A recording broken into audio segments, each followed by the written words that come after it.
नमस्कार तपाईहरु दुईजनालाई नमस्ते। हामी आज झापा जिल्लाको यो कति नम्बर वार्ड हो? अर्जुनधारा 3 नम्बर वार्डमा हुनुहुन्छ हामी र हामीसँग एउटा सुपारीको एउटा बोर्ड छ। त्यो बोर्डमा चाहिँ विशेष एउटा समस्या भइरहेछ र उहाँहरूले भन्नुहुँदैछ यो गुबो कुहिएको भनेर। वास्तवमा यो गुबो कुहिएको होइन भाइ, हात लाउनु त। यहाँनिर हेर्नुहोस् त, यो अलिकति खुम्चेका परे के भन्छ, मुजा परेको छ होइन?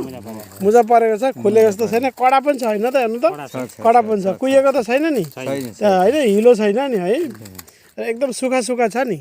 र यो लक्षण चाहिँ यो माटामा चाहिँ अभाव हो। के को अभाव छ भन्दाखेरि एसिड बढी भयो भनेको अम्लीय बढी भयो, बढी भएर त्यो हुँदा के हुन्छ, त्यसमा क्याल्सियमको कमी हुन्छ। जब अम्लीयपन हुन्छ माटोमा क्याल्सियमको कम्ती हुन्छ अनि बोरोनको पनि कम्ती हुन्छ।